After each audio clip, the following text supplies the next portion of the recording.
Livro História dos Animais. Autor Aristóteles. Livro 3. Órgãos da reprodução. Tratamos, portanto, até agora, dos outros órgãos internos, indicamos-lhes o número e a natureza e quais as diferenças entre eles. Resta falarmos dos órgãos que intervêm na reprodução. Estes são de facto internos em todas as fêmeas, mas nos machos apresentam numerosas diferenças. Assim, entre os animais sanguíneos, há machos que não têm vestígio de testículos, e outros que os têm, mais interiores. Destes últimos, uns têm-nos perto das nádegas, na região dos rins, outros na zona do abdômen. Outros ainda no exterior. O pênis dessas espécies ora está ligado ao abdômen, ora está suspenso, como os testículos.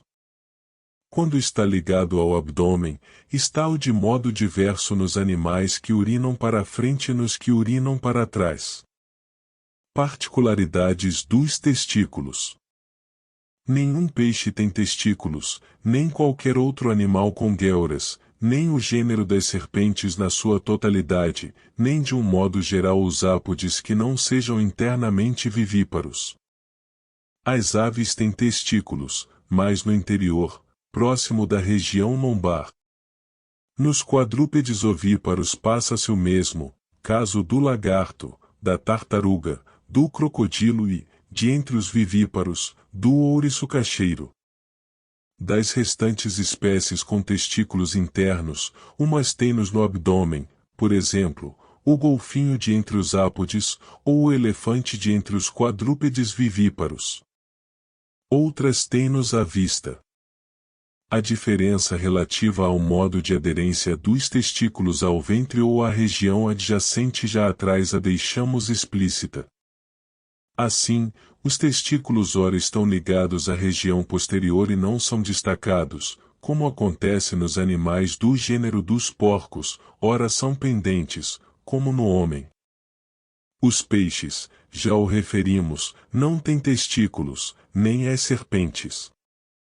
Mas possuem dois canais que partem do diafragma, um de cada lado da coluna vertebral, para se unirem numa só passagem por cima do orifício dos excrementos.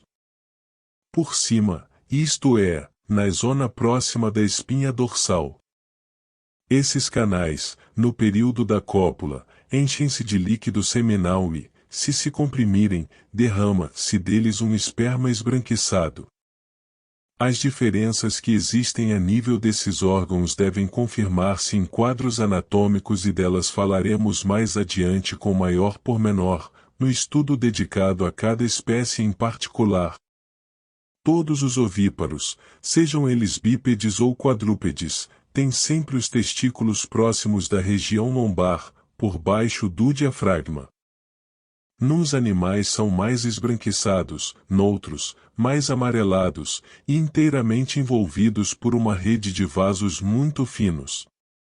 De cada um deles parte um canal, e os dois acabam por se juntar num único, tal como acontece nos peixes, sobre o orifício dos excrementos. Este canal corresponde ao pênis, que não se distingue nas espécies de pequenas dimensões, mas nas maiores, como no ganso e noutras do mesmo gênero, é mais visível, quando termina a cópula. Os canais, nos peixes e nos animais a que nos referimos, existem na região lombar, abaixo do estômago e dos intestinos, e entre eles a veia cava, de onde partem os canais para cada um dos testículos. Do mesmo modo que nos peixes, na época da reprodução, os canais se enchem de sêmen e se tornam visíveis, mas, passada essa fase, muitas vezes nem se distinguem, o mesmo se passa com os testículos das aves. Antes da reprodução, umas têm-nos pequenos e outras praticamente invisíveis, ou mais na altura da cópula, apresentam os testículos muito desenvolvidos. Este fenômeno é particularmente evidente no pombo torcaz e na perdiz, a ponto que há quem pense que estas espécies não têm testículos durante o inverno. Entre os animais que têm os testículos na parte anterior do corpo, uns tenos internos na região do abdômen, o golfinho, por exemplo, outros, exteriores, à vista, na extremidade do abdômen. Nestes animais com testículos exteriores, as características destes órgãos são as mesmas, a única diferença está em que uns têm os testículos sem mais, e outros têm-nos envolvidos no chamado escroto. Os testículos propriamente ditos, em todos os vivíparos terrestres, obedecem à disposição seguinte. Da aorta partem canais até ao polo superior de cada um dos testículos, além de outros dois que provêm dos rins. Estes últimos são vasos sanguíneos, enquanto os que partem da aorta não têm sangue. Do polo superior do testículo e ao longo de toda a sua extensão parte um canal mais espesso e mais tendinoso do que os outros, que circunda cada testículo até chegar de novo ao ponto de partida. De cada um dos polos, os canais voltam a reunir-se num ponto, à frente, no pênis. Os canais que recurvam e os que se aplicam contra os testículos estão envoltos numa mesma membrana, de modo a dar a ideia de que constituem um só canal, a menos que se abra a membrana. De toda a maneira, o canal em contato com o testículo contém um líquido sanguinolento, mas menos do que os canais superiores provenientes da aorta. Pelo contrário, nos canais que se dobram na cavidade onde está o pênis, esse líquido é branco. Da bexiga parte também um canal, que se vem juntar, em cima, a essa cavidade, em volta dela, o chamado pênis constitui uma espécie de bainha. Observemos o que acaba de ser dito a partir desta gravura, o ponto A representa o início dos canais que vêm da aorta. Os dois kk, os polos superiores dos testículos e os canais descendentes. Os WW, os canais que saem dos anteriores e se aplicam contra o testículo. Os BB correspondem aos canais dobrados e que contêm o líquido branco. D é o pênis. E, a bexiga. E os dois YY, os testículos. Quando se seccionam ou retiram os testículos, os canais seminais sobem. Os testículos eliminam-se, nos seres jovens, por esmagamento, ou, quando a intervenção se faz mais tarde, por corte. Aconteceu já que um touro acabado de castrar cobriu uma vaca e conseguiu ter ereção e fecundá-la. São estas, portanto, as características dos testículos nas diversas espécies.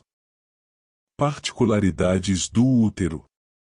O útero, nos animais que o possuem, nem sempre está disposto da mesma maneira nem é, em todos, igual. Há diferenças entre os diversos vivíparos, como também nos ovíparos. Seja como for, o útero tem dois braços em todos os animais que o têm junto dos órgãos genitais, um à direita e o outro à esquerda. Mas a extremidade superior é única, como também o orifício, que se assemelha, na maior parte dos animais de grande porte, a um canal muito carnudo e cartilaginoso.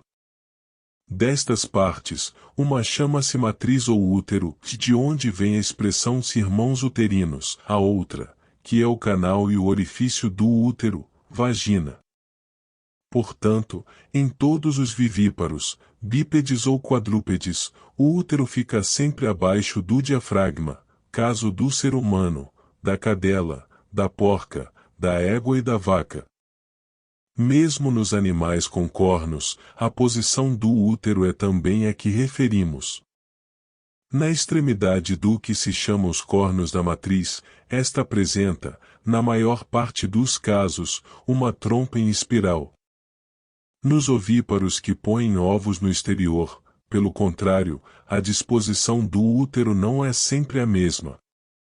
Uns, as aves, têm-no perto do diafragma, outros, caso dos peixes, têm-no embaixo, como os vivíparos bípedes ou quadrúpedes, com a diferença de que neste caso o sútero é fino, membranoso e alongado, de modo que, nos peixes minúsculos, cada um dos braços da matriz parece formar um só ovo, como se nestes peixes, de que se diz que tem milhares, os ovos fossem apenas 2.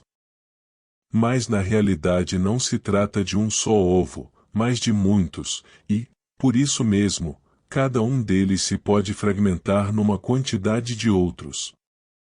O sútero das aves tem, do lado de baixo, o respectivo canal carnudo e resistente, mas as partes próximas do diafragma são membranosas e muito finas, de modo que dá a ideia de que os ovos se encontram fora do sútero.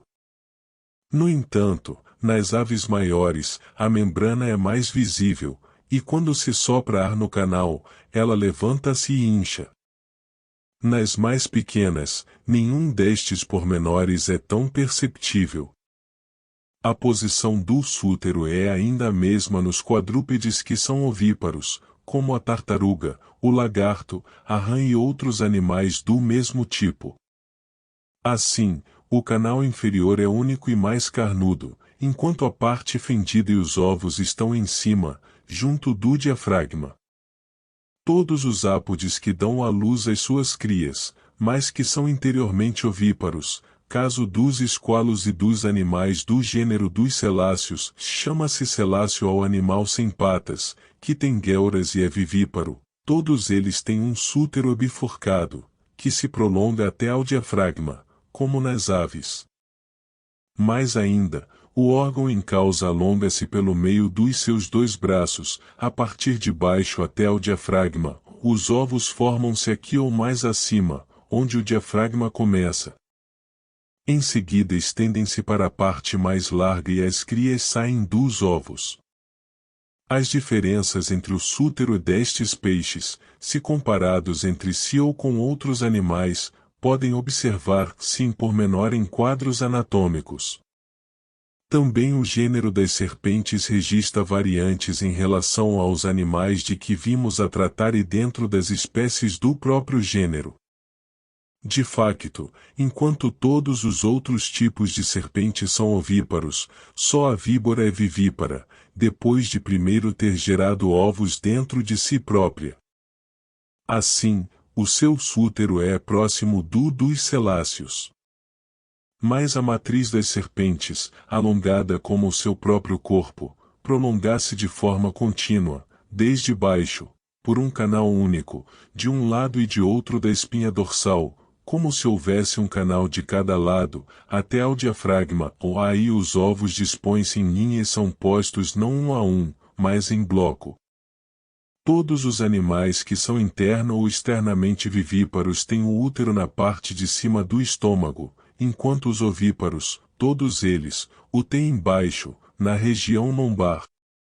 Os que dão à luz crias, mas são interiormente vivíparos, apresentam-no com características ambíguas, de facto, a parte inferior do útero onde os ovos se formam situa-se na região lombar, e a que fica próxima do orifício de saída apresenta-se sobre os intestinos.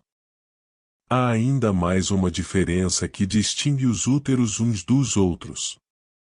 Assim, os animais com cornos que não têm uma fiada de dentes dupla apresentam lobos no útero. Quando estão prenhes, entre os animais duplicidentados pode passar-se o mesmo, caso, por exemplo, da lebre, do rato e do morcego.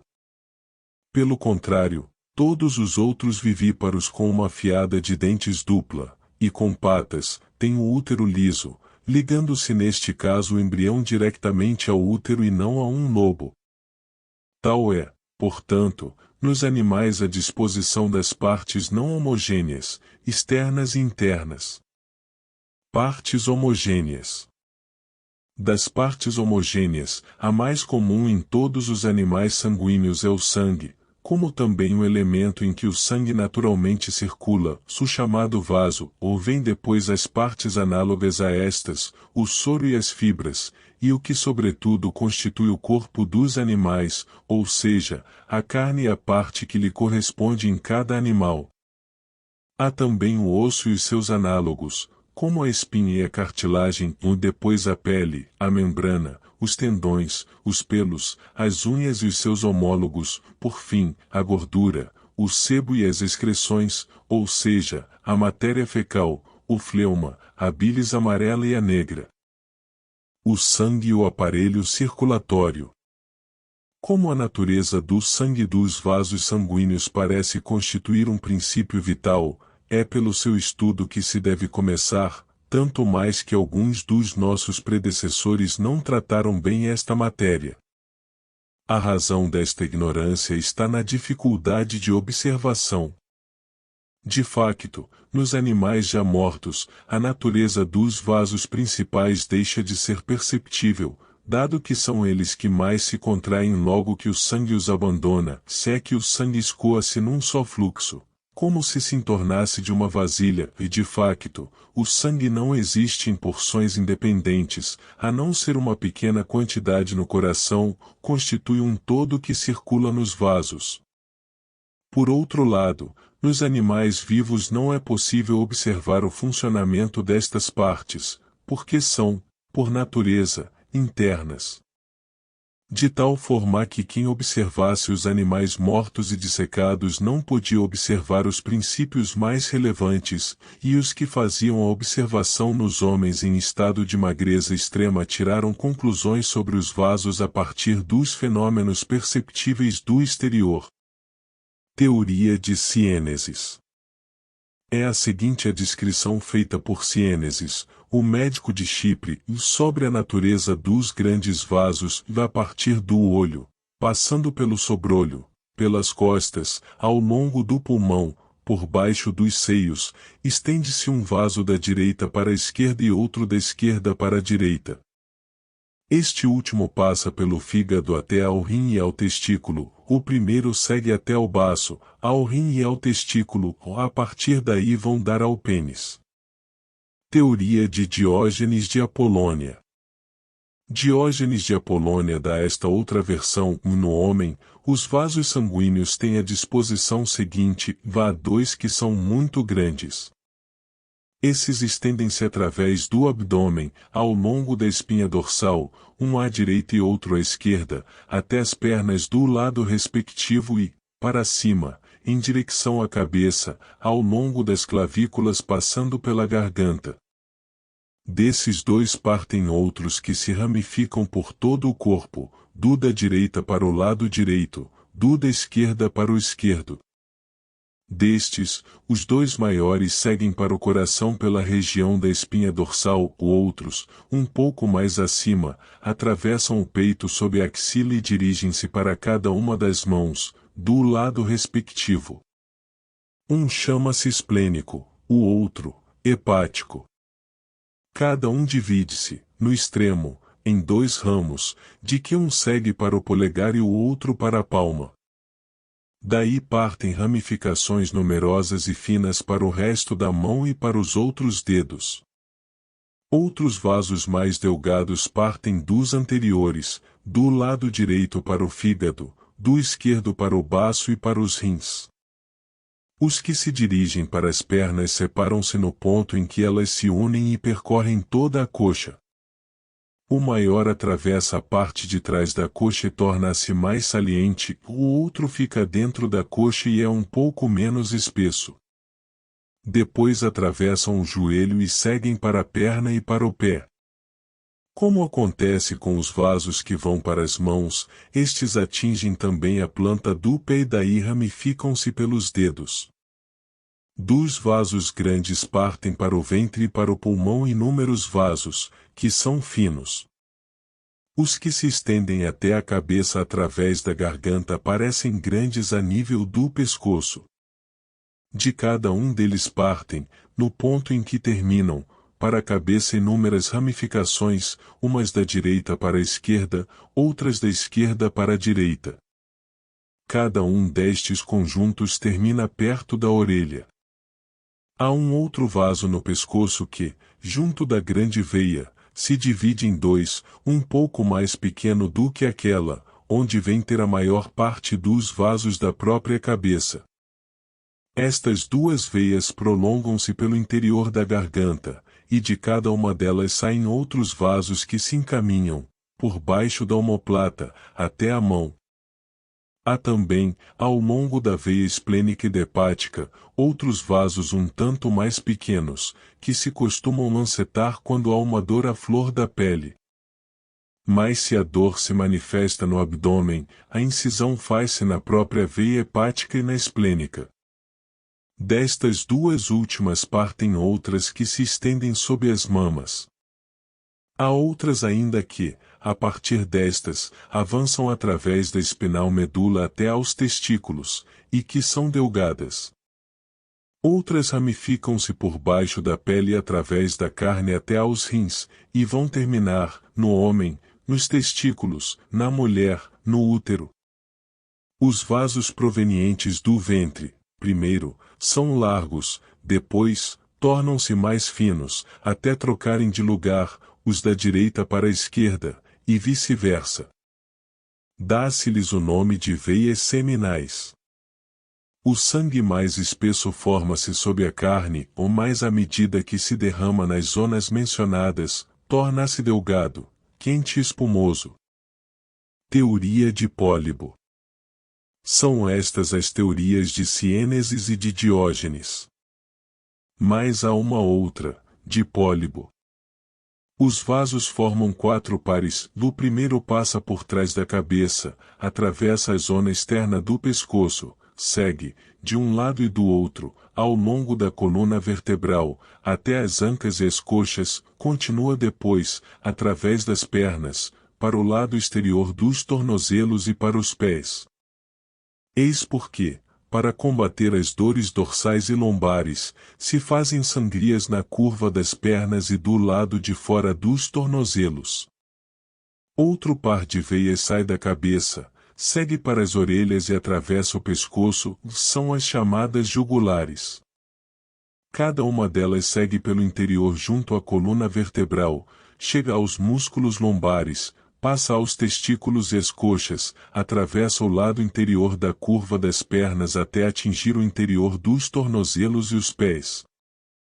Razão por que, em caso de dor nos músculos lombares e nos testículos, se fazem sangrias na curva das pernas e no interior dos tornozelos.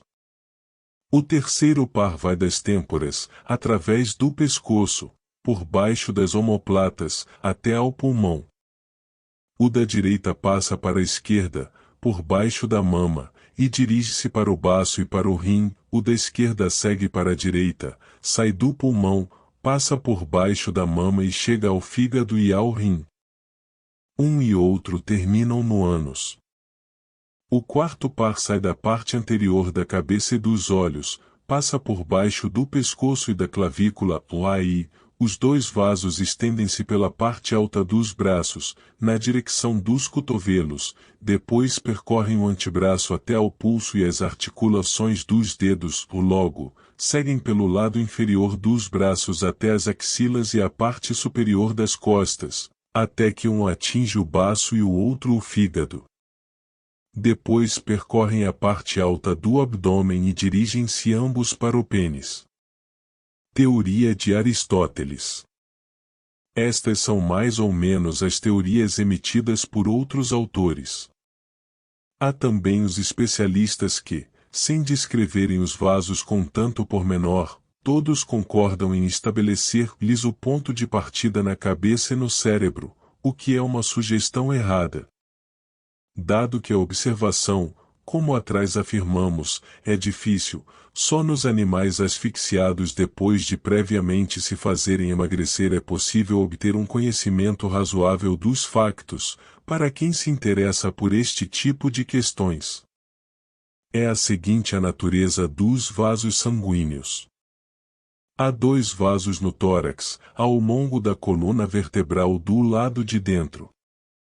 O maior fica mais à frente, o mais pequeno, atrás dele. O maior situa-se um pouco mais à direita, o mais pequeno, mais à esquerda. Há quem chame a este último aorta, por se poder observar, mesmo nos cadáveres, a sua parte tendinosa. Estes vasos têm origem no coração. Atravessam depois as outras vísceras, por onde vão passando, conservando integralmente a sua natureza de vasos, e em contrapartida, o coração é uma espécie de parte destes, sobretudo do que fica mais à frente e é maior, dado que os vasos em causa se situam acima e abaixo e no meio fica o coração. O coração apresenta sempre cavidades, mas nos animais minúsculos mesmo a maior delas mal se vê. Nos de tamanho intermédio, vê-se também a segunda, ou nos maiores, as três. Portanto, no coração a ponta está virada para a frente. Como acima ficou dito, a cavidade maior encontra-se na parte superior direita do coração, a mais pequena, à esquerda, e a intermédia, entre as duas anteriores. As duas últimas são muito mais pequenas do que a superior. Contudo, todas estas cavidades comunicam com o pulmão, sendo estas comunicações, exceptuada uma, imperceptíveis devido à pequenez dos canais condutores. Assim, a grande veia parte da cavidade maior, em cima à direita, ou depois, de novo convertida em vaso, atravessa a cavidade intermédia, como se esta fosse uma porção de vaso onde o sangue se estanca. A aorta, por seu lado, sai da cavidade intermédia, mas não do mesmo modo, neste caso a comunicação faz-se por um canal muito mais apertado. A grande veia atravessa o coração e deste passa a aorta. A grande veia é constituída por um tipo de membrana ou pele, enquanto a aorta é mais estreita e mais tendinosa. À medida que esta progride em direção à cabeça e às partes inferiores, torna-se mais estreita e completamente tendinosa. Primeiro a grande veia, na parte em que ainda se não ramifica e é grande, sobe do coração até ao pulmão e ao ponto de contato com a aorta. Reparte-se então em dois ramos, de que um segue para o pulmão e o outro para a coluna vertebral e para a última vértebra do pescoço. O vaso que segue para o pulmão, sendo este um órgão duplo, começa por se subdividir em dois, prolongar-se depois junto a cada brônquio e a cada orifício, sendo maior junto aos maiores e mais pequeno junto dos mais pequenos, de modo que se não encontra qualquer parte que não tenha orifício nem um pequeno vaso. É verdade que os extremos são de um tamanho imperceptível, por serem demasiado pequenos, mas o pulmão parece, todo ele, cheio de sangue. Os canais que provêm da grande veia situam-se por cima dos brônquios, que se estendem a partir da traqueia. A veia que segue para a vértebra do pescoço e para a coluna vertebral regressa outra vez ao longo da coluna. É a ela que Homero se refere nos seus versos quando diz: corta-lhe por completo a veia que segue costas acima, até ao pescoço. A partir dessa veia saem vasos pequenos para cada flanco e para cada vértebra, ou junto da vértebra que se situa sobre os rins, a mesma veia reparte-se em dois ramos. É assim que se ramificam as extensões da grande veia. Acima delas, a veia que procede do coração bifurca-se outra vez, por completo, em duas direções. Uma parte dirige-se para os lados e para as clavículas, prolongar-se depois, através das axilas, para os braços no caso do homem, nos quadrúpedes, para as patas anteriores, nas aves, para as asas, e nos peixes, para as barbatanas peitorais. As partes iniciais destes vasos, no ponto em que tem a primeira bifurcação, chamam-se jugulares, as que se bifurcam e se dirigem ao pescoço seguem junto à traqueia. Quando são comprimidas do exterior, sem haver propriamente asfixia, fazem que as pessoas cerrem os olhos e desmaiem. Fazendo o percurso que definimos, sempre com a traqueia entre elas, prosseguem até as orelhas, no ponto de articulação dos maxilares com a cabeça. Aí subdividem-se de novo em 4 vasos, dos quais um par faz uma curva, desce através do pescoço e do ombro, para se encontrar no cotovelo com o ramo que procede da grande veia, a outra parte chega à mão e aos dedos.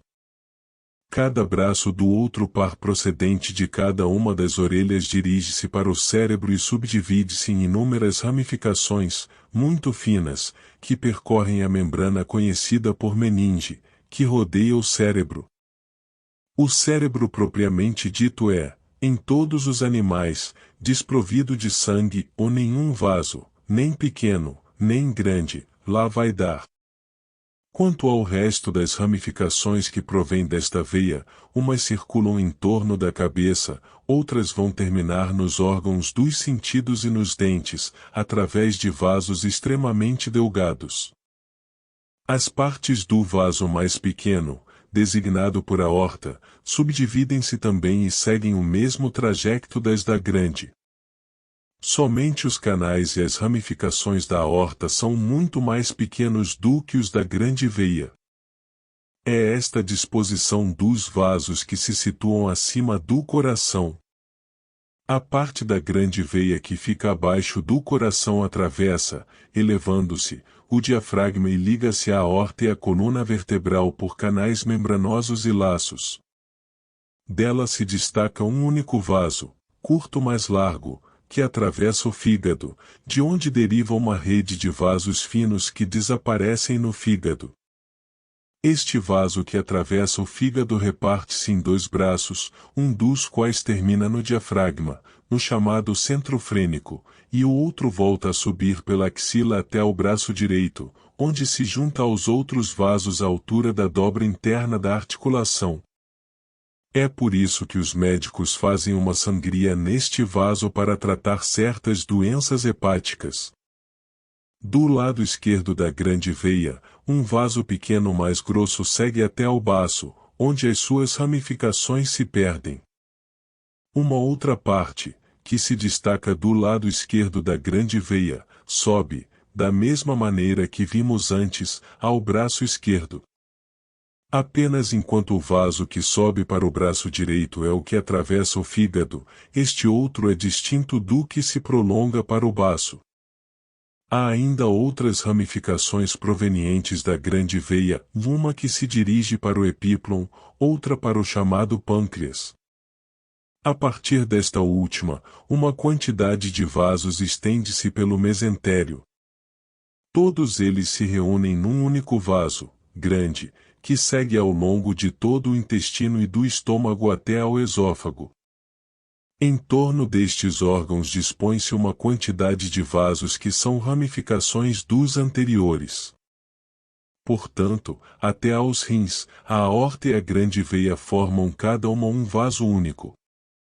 Mas nesse ponto, elas aderem mais à coluna vertebral e cada uma subdivide-se em dois braços que desenham um lambda, aí a grande veia récua em relação à aorta. Mas é sobretudo ao nível do coração que a aorta se prende mais à coluna vertebral. A aderência faz-se através de vasos tendinosos e pequenos. A aorta, ao sair do coração, é um vaso bastante grosso, mas no seu percurso torna-se mais delgado e tendinoso.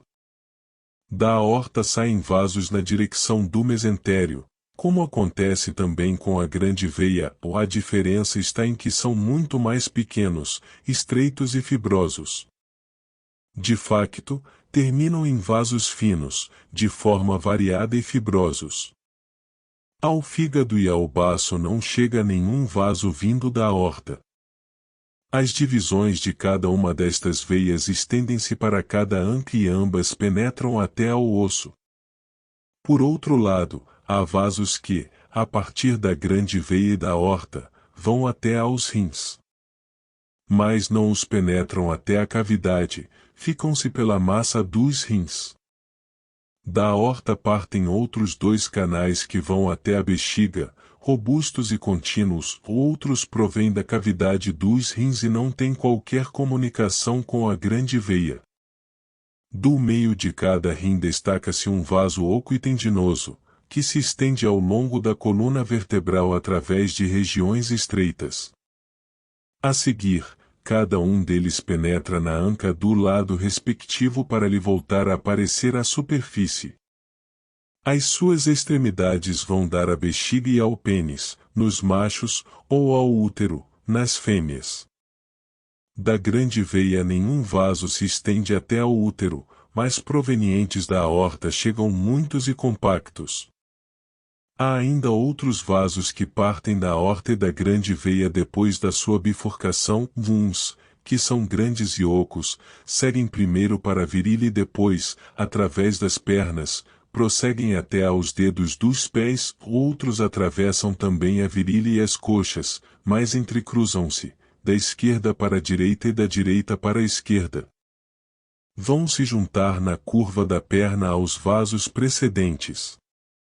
Particularidades de certos animais. Qual a disposição das veias e o seu ponto de partida torna-se claro do que ficou dito. Esta mesma disposição encontra-se em todos os animais sanguíneos, no que se refere ao ponto de origem dos vasos e ao percurso dos maiores, que em realidade, a infinidade dos outros vasos não tem as mesmas características em todos eles. Há que ter em conta que nem as partes se apresentam em todos da mesma maneira, e que nem todas existem nos diferentes animais. Como nem em todos a nossa percepção é a mesma, a visibilidade é mais clara nos que têm muito sangue e são de grande porte. Nos pequenos e nos que não têm muito sangue, quer por natureza, quer pela acumulação de gorduras no corpo, não é igualmente possível proceder a uma boa observação dos vasos. É que, no que se refere a estes últimos, os canais desaparecem por baixo da gordura, como algumas condutas de água debaixo da lama. Quanto aos anteriores, apenas dispõe de um pequeno número de vasos, que são mais fibras do que vasos. A grande veia é, porém, em todos bem perceptível, mesmo nos mais pequenos. Os tendões. Os tendões apresentam-se, nos animais, desta forma. O seu início reside também no coração. É que o próprio coração, na cavidade maior, tem tendões, mesmo a chamada aorta é um vaso tendinoso, cujas extremidades não passam de tendões. De facto, deixam de ser ocas e passam a ter a consistência de tendões no ponto em que confinam com as articulações dos ossos. Todavia, a natureza dos tendões não é contínua a partir de um ponto de origem único, como a dos vasos.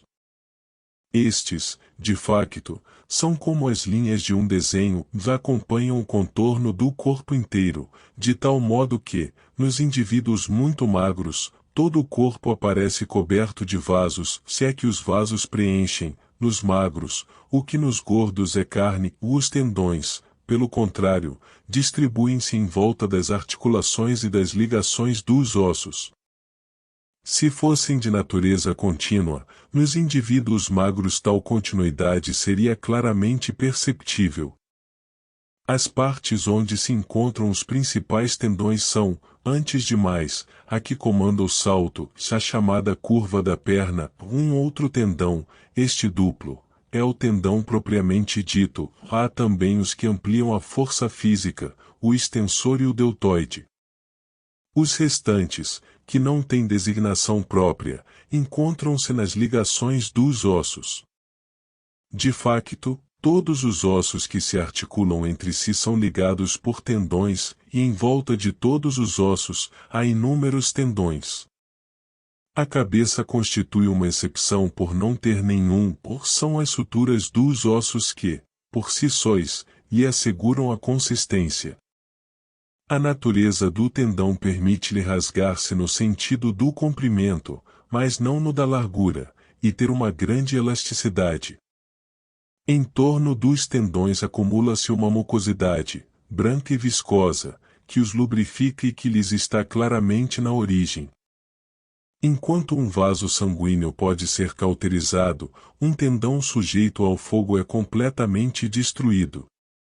Se lhe fizer um corte, não volta a unir-se. Por fim, as partes do corpo onde não há tendões não correm o risco de entumecer. A maioria dos tendões encontra-se na zona dos pés, das mãos, das costelas, das omoplatas, do pescoço e dos braços. Todos os animais sanguíneos têm tendões. Mas nos que não possuem articulações, por não terem pés nem mãos, eles são delgados e imperceptíveis.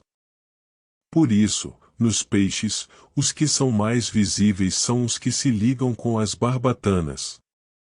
As fibras. As fibras são algo intermédio entre tendões e vasos. Há umas que contêm um líquido, o soro, e fazem a transição dos tendões para os vasos e destes para os tendões. Mas há também um outro tipo de fibras que se forma no sangue, mas não no de todo e qualquer animal. Quando essas fibras são retiradas do sangue, este não coagula, se não lhe forem retiradas, coagula.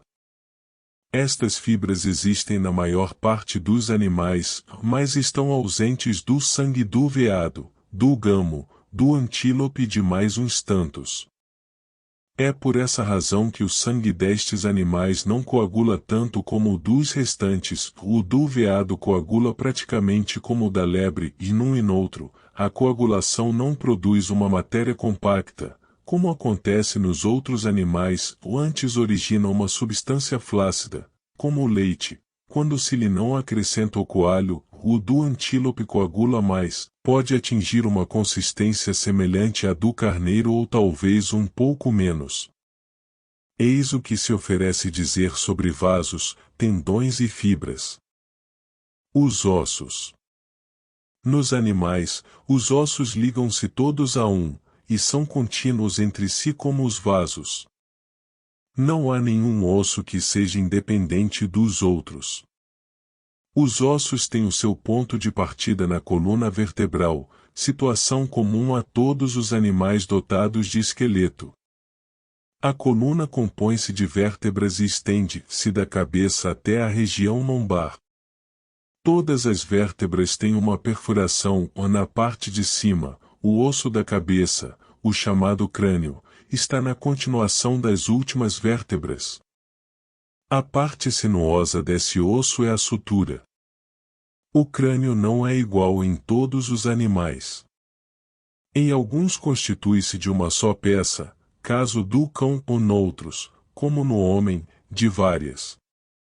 Aliás, na espécie humana, a fêmea tem a sutura disposta em círculo, enquanto o macho dispõe de 3 suturas, que se unem na parte superior e formam um triângulo. Já se viu também uma cabeça humana sem suturas. A cabeça compõe-se não de 4 ossos, mas de 6. 2 deles ficam perto das orelhas, e são pequenos em comparação com os restantes. À cabeça ligam-se os ossos das maxilas. Em todos os outros animais o maxilar inferior é móvel, o crocodilo é o único animal que move o maxilar superior.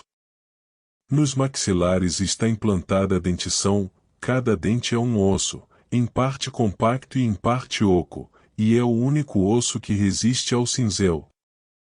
À coluna vertebral ligam-se as clavículas e as costelas. Há também o externo, situado entre as costelas. As primeiras costelas estão ligadas entre si, enquanto as outras não. De facto, nenhum animal tem ossos na zona do estômago. Há ainda os ossos dos ombros, as chamadas omoplatas, a que se ligam os dos braços, e a estes, os das mãos. Todos os animais que possuem membros anteriores têm uma disposição de ossos idêntica.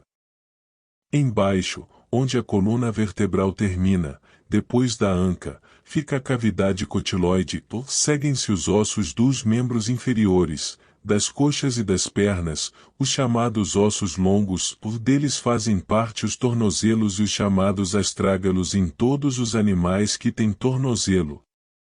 Na sequência destes vêm os ossos do pé. Assim, em todos os vivíparos sanguíneos com patas, os ossos não apresentam grandes diferenças e diferem apenas, por analogia, em dureza, fragilidade ou tamanho. Mais ainda, no mesmo animal há ossos que têm medula e outros não. Certos animais poderiam parecer totalmente desprovidos de medula óssea, o leão, por exemplo, porque a tem em pequena quantidade, delgada e existente em poucos ossos. É só nas coxas e nas patas anteriores que a apresenta. Aliás, de entre todos os animais, é o leão que tem os ossos mais robustos. São realmente de tal forma duros que, se esfregarem uns nos outros, fazem faísca como se fossem pedras.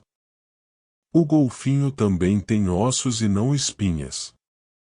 Os ossos dos outros animais sanguíneos ou apresentam diferenças insignificantes, caso das aves, ou são substituídos por algo análogo, como nos peixes. Assim, entre estes últimos, os vivíparos têm cartilagens, caso dos chamados celáceos, os ovíparos têm uma espinha que equivale à coluna vertebral dos quadrúpedes. Uma particularidade dos peixes é que, em alguns, há espinhas finas espalhadas pela carne. A serpente tem um sistema ósseo parecido com o dos peixes e uma coluna vertebral em forma de espinha. Entre os quadrúpedes ovíparos, os grandes têm um esqueleto ósseo, os mais pequenos têm espinhas. Mas todos os animais sanguíneos têm coluna vertebral, sob a forma de osso ou de espinha. As outras partes do esqueleto existem em alguns animais e noutros não. A existência de certas partes condiciona a existência dos ossos que lhes correspondem. Assim, os animais desprovidos de pernas e de braços também não têm os ossos longos, como é igualmente o caso dos que, embora tendo as mesmas partes, as não têm semelhantes. As diferenças são então por excesso ou por defeito, ou não há mais do que uma simples analogia. Assim é a natureza dos ossos dos animais. As cartilagens. A cartilagem tem também uma natureza semelhante à dos ossos, de que se distingue por uma questão de excesso ou de defeito. E, como acontece com os ossos, a cartilagem, se cortar, não volta a crescer. Nos sanguíneos, terrestres e vivíparos, as cartilagens não são perfuradas, nem exibem medula como os ossos. Nos celáceos, porém, que têm uma espinha cartilaginosa, quando são chatos, a cartilagem que lhes forma a coluna vertebral é semelhante aos ossos, possui inclusivamente um líquido que se parece com a medula. Por outro lado, nos vivíparos marchadores, há cartilagens em volta das orelhas, das narinas, como também em certas extremidades ósseas. Cornos, unhas e cascos. Há ainda outros tipos de partes que não têm a mesma natureza das precedentes, embora se não afastem muito, é o caso das unhas, dos cascos, das garras e dos cornos, como também do bico, que aparece nas aves, nos animais que os possuem. Estas partes são flexíveis e divisíveis, enquanto o osso não apresenta nenhuma nem outra destas características, mas é quebradiço. Por outro lado, a cor dos cornos, das unhas, das garras e dos cascos acompanha o tom da pele e dos pelos. De facto, nos animais de pele negra, são também negros os cornos, os cascos e as garras, se as tiverem tonos de pele branca, brancos tonos de cor intermédia, do mesmo tom. Outro tanto se passa com as unhas. Os dentes, pelo contrário, são da mesma substância dos ossos.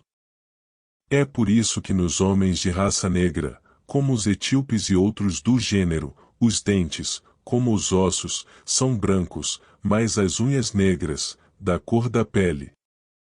Os cornos, na grande maioria, são ocos do lado em que aderem ao osso que faz saliência na cabeça e os penetra por dentro, ou mais na ponta são compactos e constituídos de uma só peça. Só os dos veados são compactos em toda a sua extensão e se ramificam.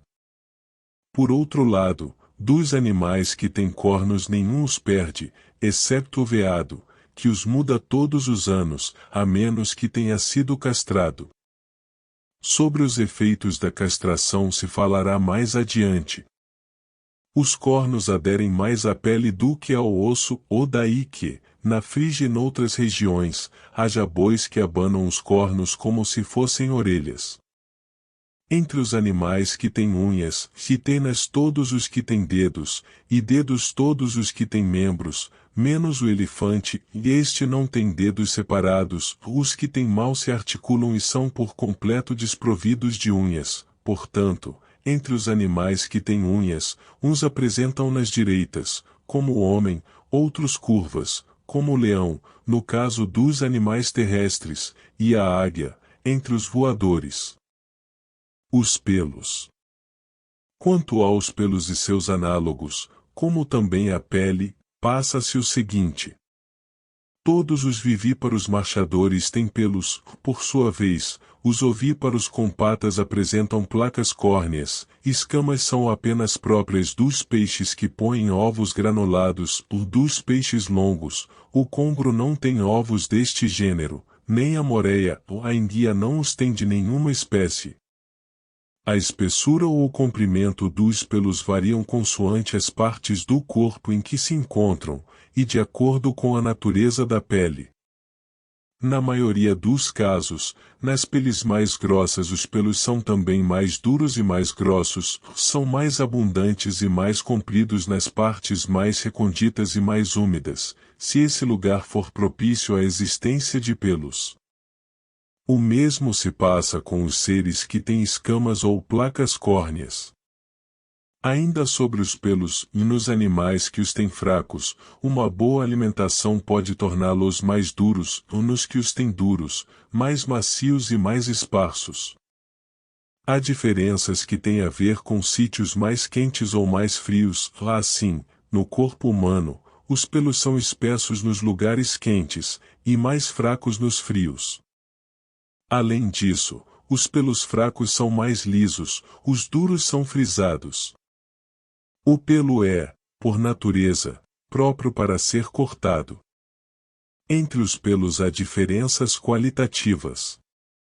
Alguns vão ganhando, pouco a pouco, uma dureza tal que a certa altura já não parecem pelos, mas antes espinhos, como os dos ouriços cacheiros. O mesmo se passa com as unhas, e de facto, em certos animais, as unhas são de um tipo que não difere, em dureza, dos ossos. A pele. O homem é, de todos os animais, o que, em relação ao seu tamanho, tem a pele mais fina. Existe, em todos os tipos de pele, uma mucosidade viscosa, menos abundante nuns casos e mais noutros, deste último tipo é exemplo a dos bois. É desta substância que se faz a cola. Há locais onde se faz também cola dos peixes. A pele, em si mesma, é insensível quando cortada. Este é sobretudo o caso da pele da cabeça, por ser aí que existe menos carne entre ela e o osso. Onde não houver senão pele, esta, uma vez cortada, não regenera, como acontece com as maçãs do rosto, com o prepúcio ou com a pálpebra. Em todos os animais a pele pertence ao grupo das partes contínuas, só há interrupções nos canais por onde, naturalmente, se faz a evacuação, como também na boca e nas unhas. Todos os animais sanguíneos têm pele, mas, como já acima referimos, nem todos têm pelos. A cor dos pelos. Os pelos mudam de cor com a idade, e no homem embranquecem. Mudança idêntica opera-se também nos outros animais, embora não com a mesma evidência, à exceção do cavalo. O pelo vai embranquecendo a partir da ponta. Contudo, a maior parte dos cabelos brancos já nasce assim de raiz. De onde se conclui que o embranquecimento não resulta da secura, como pretendem alguns, porque nada há que seja seco de origem. Na doença de pele conhecida por mal branco, todos os pelos embranquecem. Já tem havido casos em que, na fase da doença, os pelos se tornam brancos, ou mais tarde, depois da cura, esses caem e os que nascem são pretos. Os pelos embranquecem mais depressa se andarem cobertos do que se estiverem expostos ao ar. No homem, embranquecem primeiro nas têmporas, e os cabelos da frente mais depressa do que os de trás. Os pelos púbicos são os últimos a embranquecer. No homem, que é o único animal a apresentar esta particularidade, há pelos de nascença e outros que só aparecem mais tarde, com a idade. De nascença são os da cabeça, das pestanas e das sobrancelhas, ou dos que nascem mais tarde, os primeiros são os do púbis, depois os das axilas, e em terceiro lugar, os do queixo. São portanto em igual número os lugares em que os pelos existem de nascença como aqueles em que aparecem mais tarde. Os pelos que se perdem e caem com a idade são sobretudo e antes de quaisquer outros os da cabeça. Mas trata-se somente dos cabelos da frente, porque a calvície não começa por trás. Assim, a queda do cabelo no alto da cabeça chama-se calvície, a dos sobrolhos, pelada. Mas nenhuma delas se verifica no homem antes que tenha relações sexuais. Não se encontram crianças, nem mulheres, nem eunucos carecas. Mas se proceder à castração antes da puberdade, os pelos que deviam aparecer mais tarde não chegam a nascer. Se ela for feita posteriormente, são só esses que caem, exceção feita aos do pubis. A mulher não tem pelos no queixo. Há, no entanto, algumas que os têm, em pequena quantidade. Quando entram na menopausa, outro tanto acontece com as sacerdotisas da Cária, o que é considerado um presságio. Os outros pelos existem na mulher, mas em menor quantidade. Há também homens e mulheres que, por natureza, são desprovidos dos pelos que aparecem mais tarde, e desses, alguns são também impotentes, os que não apresentam pelos púbicos. Os restantes pelos crescem mais ou menos, em função do sítio onde estão implantados, ou assim, crescem mais os da cabeça, depois os da barba e principalmente os que são mais finos. Com a velhice, os sobrolhos podem tornar-se mais espessos a ponto ser preciso cortá-los, tal acontece por eles se encontrarem numa sutura óssea e por esses ossos, com o passar dos anos, se afastarem e deixarem passar a umidade. As pestanas não crescem, mas caem quando passa a haver atividade sexual, e quanto maior ela for mais elas caem, são uns pelos que levam muito tempo a embranquecer. Os pelos que se arrancam até a flor da idade voltam a crescer, depois disso, já não. Todo o pelo tem, na raiz, uma substância viscosa, e logo após ter sido arrancado atrai os corpos leves em que esse lado toque. Todos os animais que apresentam pelos de cores diferentes possuem a mesma variedade na cor da pele e na mucosa da língua. Na região próxima do queixo, há quem tem o lábio superior e o próprio queixo cobertos de pelo, e há quem os tenha lisos e as faces barbudas. Os que têm o queixo rapado são menos sujeitos à calvície. Há determinadas doenças que propiciam o crescimento de pelos, o que, em particular, é o caso da tuberculose.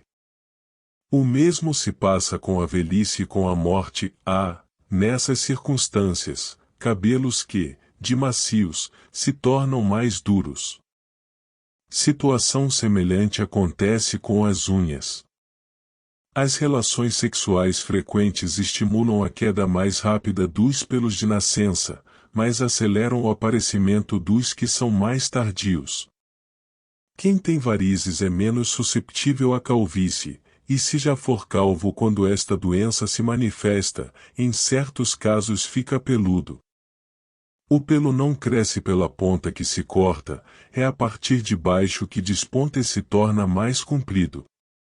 Nos peixes, as escamas vão se fazendo mais duras e mais grossas, e mais duras ainda quando os peixes emagrecem ou envelhecem. Nos quadrúpedes, com a idade, os pelos nuns casos e a lã noutros tornam-se mais longos, mas diminuem em quantidade. Os cascos e as garras, conforme o caso, são, com a idade, mais compridos, o que acontece também com o bico das aves. As garras crescem da mesma maneira que as unhas. As penas. Quanto aos seres alados, as aves, por exemplo, não há mudanças de cor com a idade, à exceção do grou. Este animal, que começa por ser de um tom cinza, fica com as penas mais escuras à medida que envelhece. Em consequência das mudanças de estação, quando, por exemplo, fica mais frio, as aves de plumagem uniforme passam por vezes do negro, mais ou menos cerrado, ao branco, como acontece com o corvo, o pardal e a andorinha. Mas o inverso, que raças brancas fiquem pretas, não se verifica.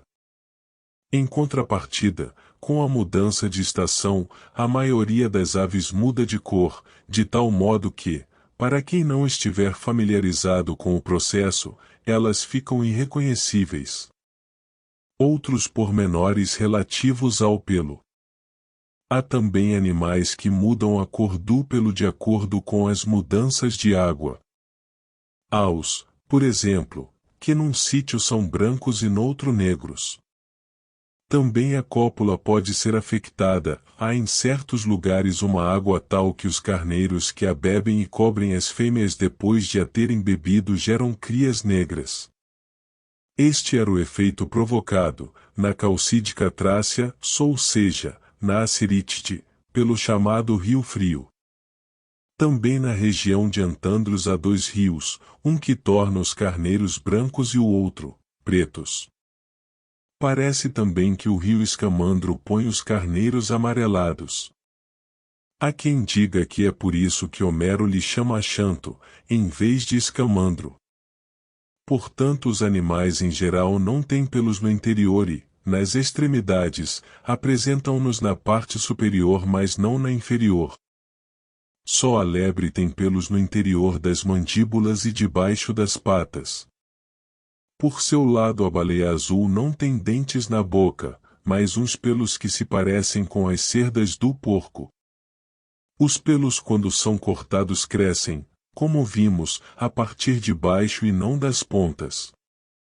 As penas não crescem nem de um lado nem do outro, caem.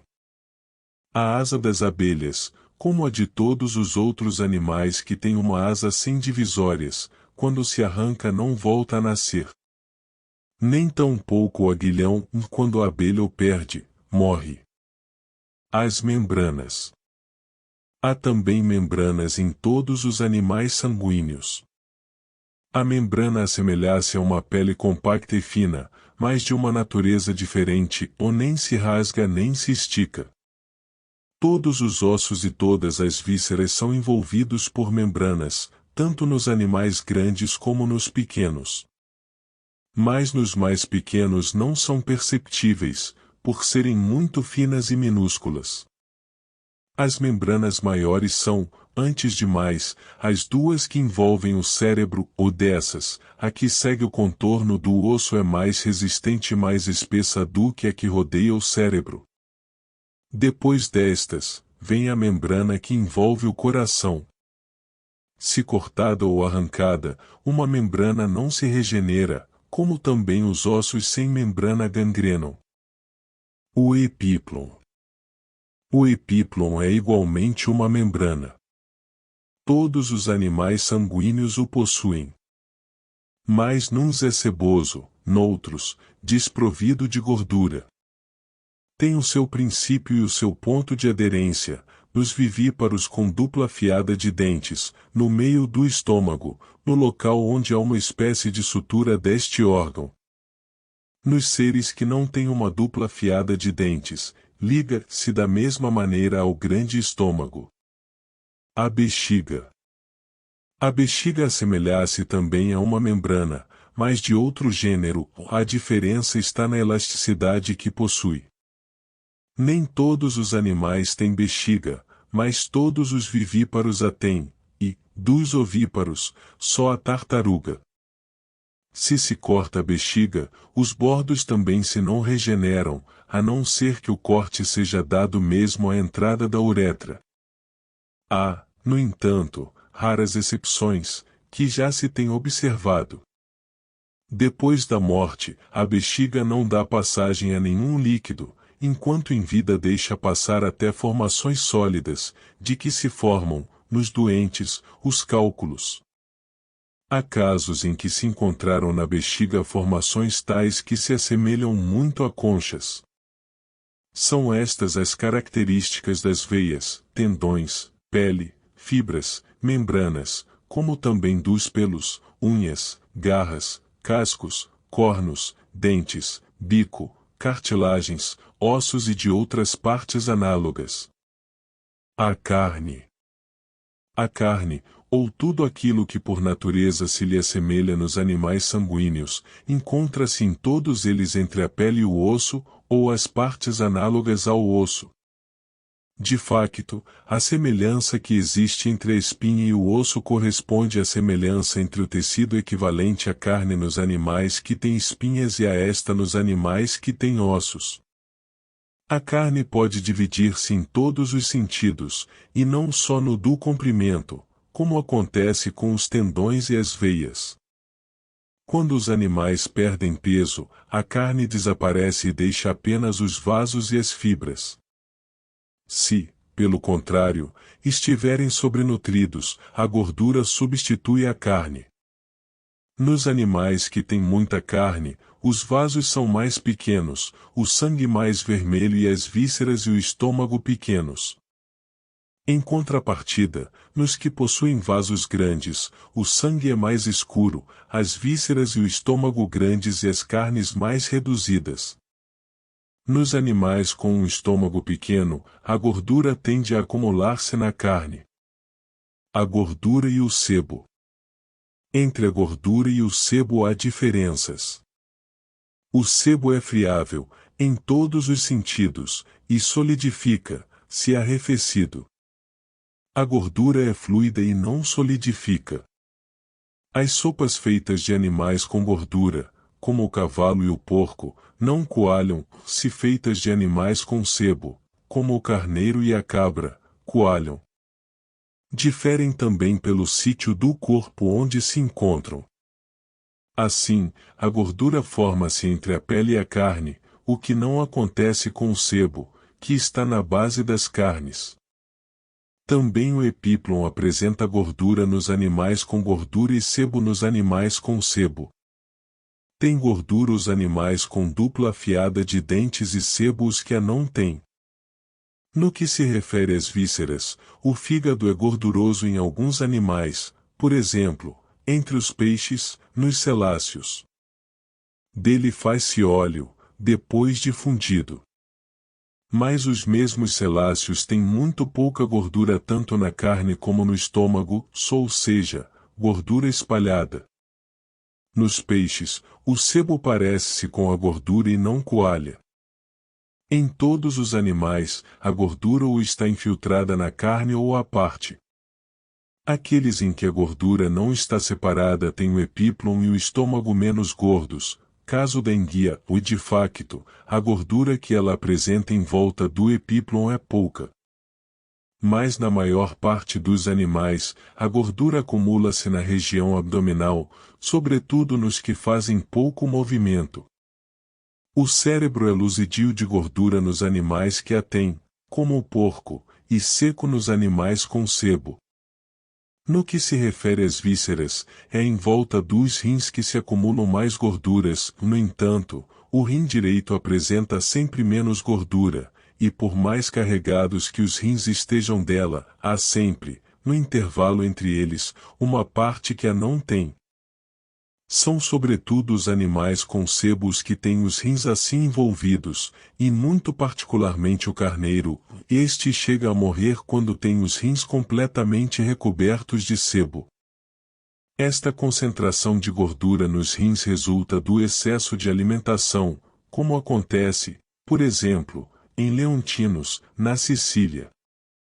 É por isso que nessa região se leva os carneiros a pastar ao fim do dia, para que consumam menos quantidade de alimento. Em todos os animais, a parte que, nos olhos, rodeia a íris apresenta esta mesma característica. De facto, todos os que são dotados deste tipo de componente nos olhos, e que não tenham olhos secos, possuem a parte em volta da íris gordurosa. Os animais que são gordos, machos ou fêmeas, são sempre menos férteis. Todos eles tendem a engordar mais quando envelhecem do que quando são jovens, e sobretudo quando atingem dimensões máximas em largura e em comprimento passam a ganhar barriga. O sangue. Quanto ao sangue, passa-se o seguinte. É ele que constitui por excelência a parte fundamental e comum a todos os animais sanguíneos. Não se trata de um elemento adventício, mas imprescindível a todos os que não são destruídos. O sangue, na sua totalidade, encontra-se contido em recipientes, os chamados vasos, e, fora deles, com exceção única do coração, não existe em nenhuma outra parte. O sangue é, em todos os animais, insensível ao toque, do mesmo modo que a excreção do ventre. Nem tampouco o cérebro ou a medula são sensíveis ao toque. Seja qual for o lugar do corpo de um animal em que se fira a carne, aparece sangue, a menos que a carne esteja podre. O sangue, se estiver em bom estado, é naturalmente doce e de cor vermelha. Se estiver alterado, por um factor natural ou por doença, torna-se mais escuro. O sangue melhor nem é muito espesso nem muito fluido, se não estiver alterado por um factor natural ou por doença. Dentro do ser vivo é sempre líquido e quente, mas se derramar para o exterior coagula em todos, menos no veado, no gamo ou em animais do mesmo tipo. De resto, todo o sangue coagula, a menos que se lhe retirem as fibras. O sangue do touro é, de entre todos, o que coagula mais rapidamente. Entre os sanguíneos, tem mais sangue os que são vivíparos interna e externamente do que os ovíparos sanguíneos.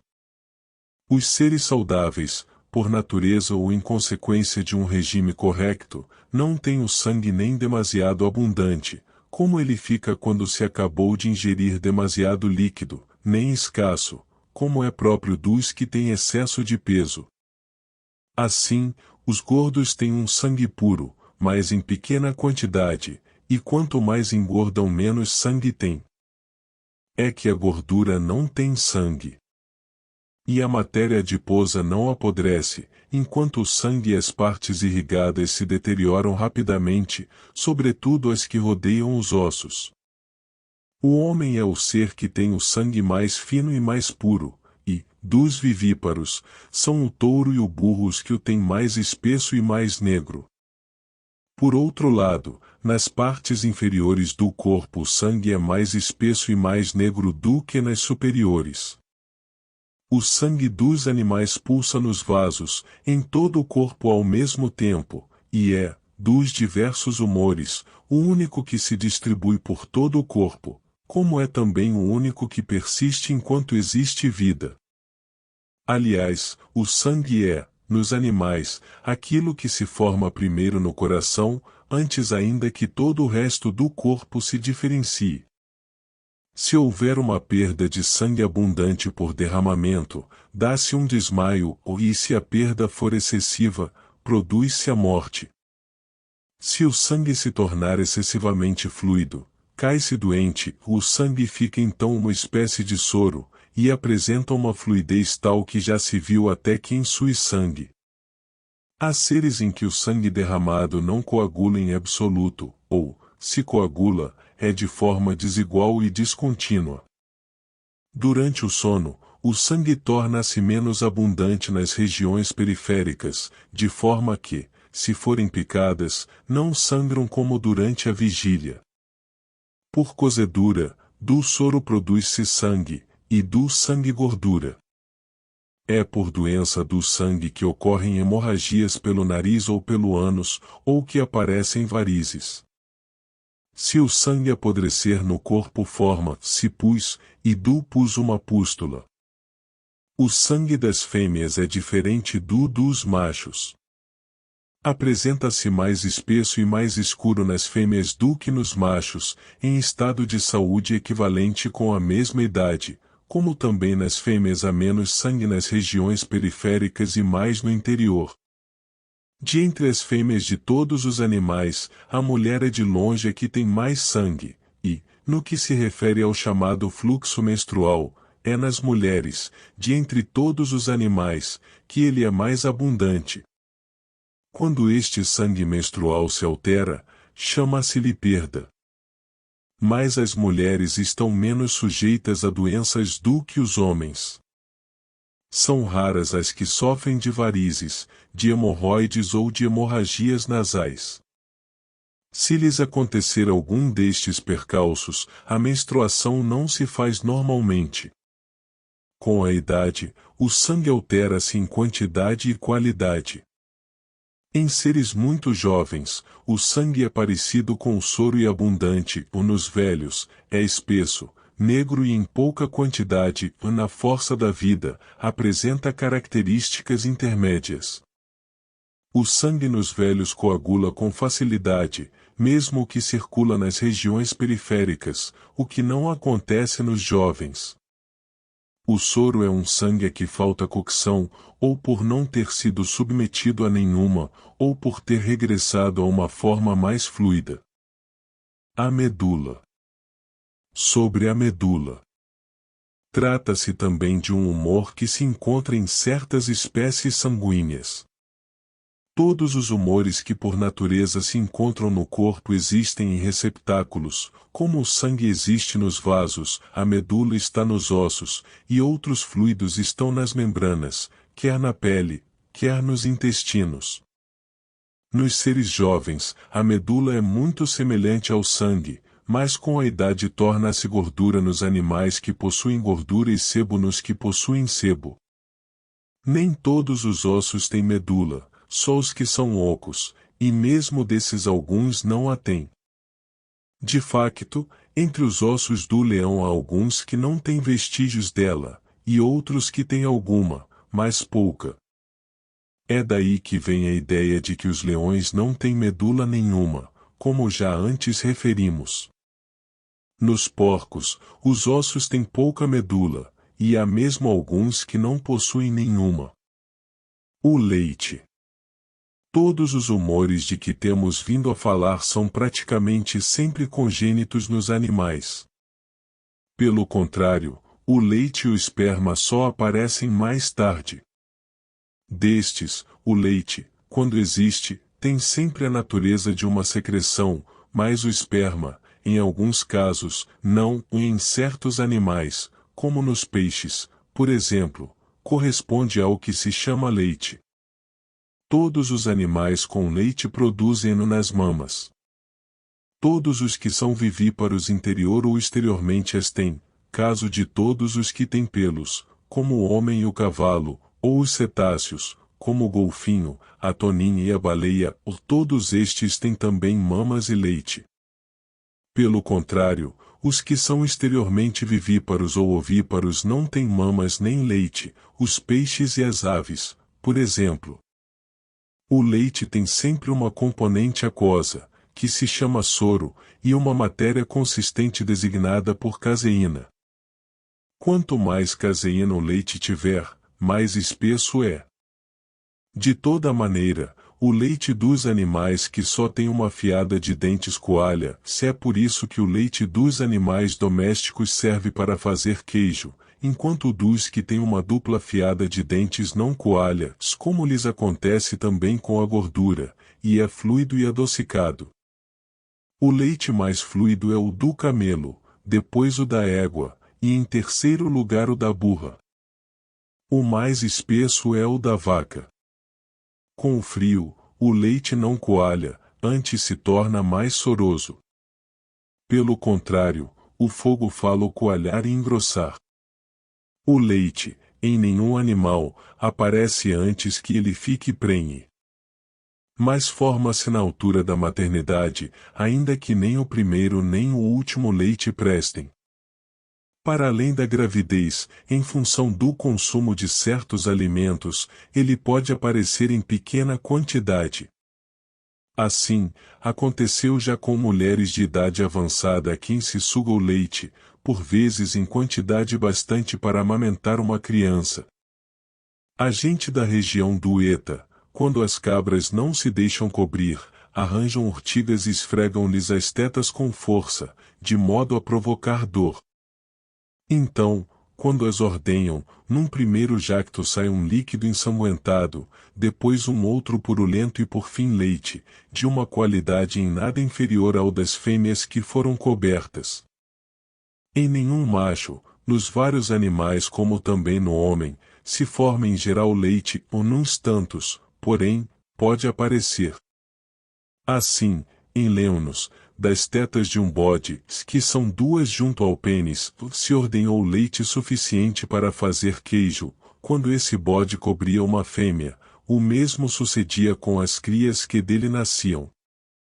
Mas tais fenômenos são considerados prodígios, já que o criador de leonos, depois de consultado o Deus, ficou a saber que a sua fortuna ia aumentar. Também em alguns homens, depois da puberdade, uma pressão faz correr um pouco de leite. Se lhes fizer uma sucção, pode mesmo correr bastante quantidade. O queijo. Existe no leite uma substância gordurosa que, quando ele coalha, se parece muito com o azeite. Na Sicília, e em todo o lado onde o leite de cabra abunda, ele é misturado com o de ovelha. O leite que melhor coalha é não só o que possui mais caseína, mas também aquele em que a caseína é menos gorda. Certos animais têm mais leite do que o necessário para amamentar as crias, e por isso ele serve também para fazer queijo e para armazenar, sobretudo o leite de ovelha, de cabra e, além desses, o de vaca. O leite de égua e de burra, na Frígia, misturam-se para o fabrico do queijo. Há mais caseína no leite de vaca do que no de cabra. Dizem os pastores que uma ânfora de leite de cabra permite fazer 19 queijos de um óbolo, se o leite for de vaca, 30. Há outros animais cujo leite é apenas o suficiente para as crias, não produzem excedentes que deem para fazer queijo. É o caso dos animais que têm mais de 2 mamas. Nenhum deles produz excesso de leite, nem o leite que produzem serve para fazer queijo. O suco da figueira e o coalho ajudam a coalhar o leite. O suco de figueira espreme-se e recolhe-se num pano de lã. Depois de se passar por água, mete-se a lã num pouco de leite, e este, misturado com outro leite, faz-o coalhar. O coalho, por sua vez, é leite. Forma-se no estômago das crias ainda em fase de amamentação. O coalho é portanto leite que em si mesmo contém fogo, proveniente do calor do animal e resultante da cozedura do leite. Todos os ruminantes têm coalho, como também, de entre os animais com dupla fiada de dentes, a lebre. Quanto mais antigo for o coalho, melhor. Para se tratar a diarreia é esse coalho que se usa e o da lebre. Mas o melhor coalho é o das crias dos ruminantes. A produção do leite. Os animais que têm leite produzem-no em quantidade maior ou menor de acordo com o seu tamanho e com a alimentação. Assim, no fase, há umas vacas pequenas que produzem, cada uma, leite com fartura, as vacas do Epiro, que são grandes, dão cada uma delas 1,5 ânfora de leite por cada par de mamas. Quem as ordenha tem de estar de pé, ligeiramente inclinado, porque sentado não chegava às tetas. Com exceção do burro, Os outros quadrúpedes do Epiro são grandes, em particular os bois e os cães. O gado grande precisa naturalmente de mais pasto.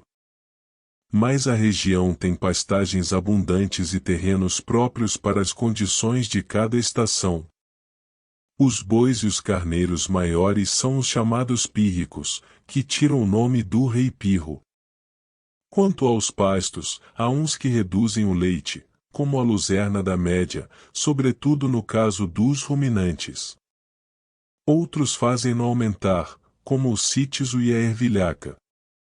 O cítiso em flor não presta, porque queima, e as ervilhacas não convém no caso das fêmeas prenhes, porque lhes tornam o parto mais difícil. Mas, por regra, os quadrúpedes que não têm problemas alimentares, ao mesmo tempo que ficam mais propensos à reprodução, dão também muito leite quando estão bem nutridos. Alguns alimentos que causam gases ativam também o leite. Caso das favas dadas com fartura às ovelhas, às cabras, às vacas e às cabras montesas, é que as favas fazem distender as tetas. É sinal de que a ordenha será abundante quando, antes do parto, as mamas pendem para o chão. O leite dura muito tempo nas fêmeas que o têm, se mantiverem afastadas do macho e se tiverem uma alimentação conveniente, nos quadrúpedes, principalmente o caso da ovelha, cujo tempo de ordenha pode durar 8 meses. Em geral, os ruminantes produzem um leite abundante e bom para fazer queijo. Nos arredores de Torone, as vacas só perdem o leite poucos dias antes de terem as crias, mas têm no todo o resto do tempo. Nas mulheres, o leite com uma cor acinzentada é mais alimentício do que o branco. As mulheres morenas têm um leite mais saudável do que as brancas. De toda maneira, o leite mais nutritivo é o que é mais rico em caseína. Pelo contrário, o mais pobre neste componente é melhor para as crianças. O esperma. Todos os animais sanguíneos ejaculam esperma. As razões e o modo por que ele contribui para a fecundação é matéria de que trataremos noutro lugar. Em proporção com o tamanho do seu corpo, o homem é o que mais esperma produz. O dos animais que tem pelos é viscoso, o dos restantes não tem viscosidade. Em todos é branco. Heródoto está enganado ao escrever que o esperma dos etíopes é negro. Quando é saudável, o esperma é branco e espesso ao ser emitido, mas cá fora torna-se fluido e escuro. Se exposto ao frio não coagula, torna-se ainda mais fluido e semelhante à água em cor e consistência. Pelo contrário, sob o efeito do calor coagula e fica mais espesso.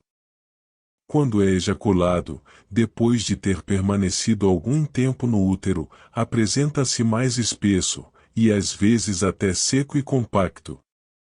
O que é capaz de fecundar, se meter na água vai ao fundo, o que não tem essa capacidade, dissolve-se. É falso o que Ctésias escreveu sobre o esperma do elefante. Parabéns por chegar até o final deste audiolivro. Nós gostaríamos que você compartilhasse o seu saber conosco, escrevendo nos comentários do vídeo sobre os assuntos abordados no livro, para podermos debater ideias, insights e sugestões. Se você gostou do livro, deixe seu like e inscreva-se no nosso canal para não perder nenhum audiolivro. Obrigado por fazer parte da nossa comunidade.